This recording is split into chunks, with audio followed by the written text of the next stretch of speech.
आपको बताया था लेजिस्लेचर, एग्जीक्यूटिव और जुडिशरी के बारे में। आज की इस वीडियो में हम बात करने वाले हैं लेजिस्लेचर के अंदर में संसद के बारे में। संसद के अंदर में हम लोकसभा, राज्यसभा तथा राष्ट्रपति के बारे में समझेंगे। तो चलिए दोस्तों, वीडियो लेक्चर को स्टार्ट करते हैं। भारत की राजनीतिक व्यवस्था को या सरकार जिस प्रकार बनती है और चलती है उसे संसदीय लोकतंत्र मतलब पार्लियामेंट्री डेमोक्रेसी कहा जाता है। इसलिए संसद भारत का सुप्रीम लेजिस्लेटिव बॉडी होता है। यहां पर भारतीय संसद राष्ट्रपति, लोकसभा तथा राज्यसभा के मिलने से बनता है।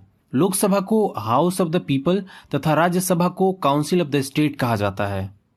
तो चलिए दोस्तों, सबसे पहले हम राष्ट्रपति के बारे में समझते हैं। राष्ट्रपति को पूरे नेशन का हेड माना जाता है, बट एक्चुअल में प्राइम मिनिस्टर पूरे देश का वास्तविक हेड होते हैं।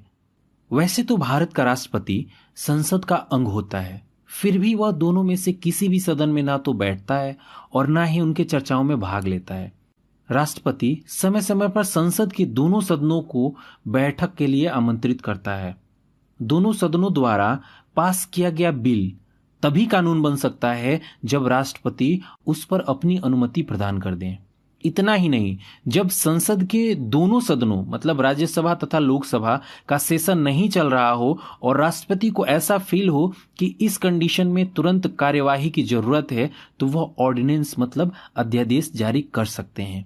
और इस ऑर्डिनेंस का पावर तथा इफेक्ट वही होता है जो संसद द्वारा पास किया गया बिल का होता है। यहां पर अध्यादेश मतलब ऑर्डिनेंस का मीनिंग होता है कि कानून संसद द्वारा पारित किए बिना ही लागू हो जाता है। भारत के राष्ट्रपति को कुछ स्पेशल पावर मिले हैं जिसका यूज वे समय समय पे करते रहते हैं, जैसे कि legislative power, executive power, judiciary power, emergency power. इन सभी पावर को हम नेक्स्ट वीडियो में पढ़ेंगे। जब भारत के राष्ट्रपति हम बताएंगे ना, स्पेशल वीडियो जब बनाएंगे भारत के राष्ट्रपति टॉपिक पर, तो उस समय हम इन सभी पावर को डीपली स्टडी करेंगे। तो चलिए दोस्तों, अब नेक्स्ट बात करते हैं लोकसभा तथा राज्यसभा के बारे में। दोस्तों, यहाँ पर लोकसभा तथा राज्यसभा को कंपैरिजन के माध्यम से समझने की कोशिश करते हैं। देखिए, जिसे नाम से ही पता चल रहा है, लोकसभा लोगों द्वारा चुने गए सदस्यों की सभा होती है। मतलब लोकसभा के सदस्यों का चुनाव जनता द्वारा डायरेक्टली किया जाता है। लेकिन मैं राज्यसभा की बात करूं तो राज्यसभा राज्यों की परिषद होती है। मतलब राज्यसभा के सदस्यों का जो चुनाव होता है, राज्य के विधानसभा के चुने हुए विधायक करते हैं। लोकसभा का कार्यकाल 5 वर्षों का होता है और 5 साल की पीरियड कंप्लीट होने पर सदन खुद ही भंग हो जाता है। कुछ कंडीशन में 5 साल कंप्लीट होने के पहले भी सदन को भंग किया जा सकता है। आपातकाल की स्थिति में संसद लोकसभा की कार्य अवधि बढ़ा सकती है। राज्यसभा के प्रत्येक सदस्य का जो कार्यकाल होता है वो 6 वर्षों का होता है। राज्यसभा अस्थायी मतलब परमानेंट सदन है जिसको कभी भी भंग नहीं किया जा सकता है, तथा हर 2 साल में 1/3 मेंबर रिटायर हो जाते हैं। लोकसभा की अधिकतम सदस्यों की जो संख्या है वो 552 हो सकती है, जिसमें से 530 अलग अलग राज्यों द्वारा चुने जाते हैं तथा 20 केंद्र शासित राज्यों से चुने जाते हैं। बाकी के 2 बचे अंग्लो इंडियन ग्रुप को प्रतिनिधित्व करते हैं, जिसको राष्ट्रपति मनोनीत करते हैं।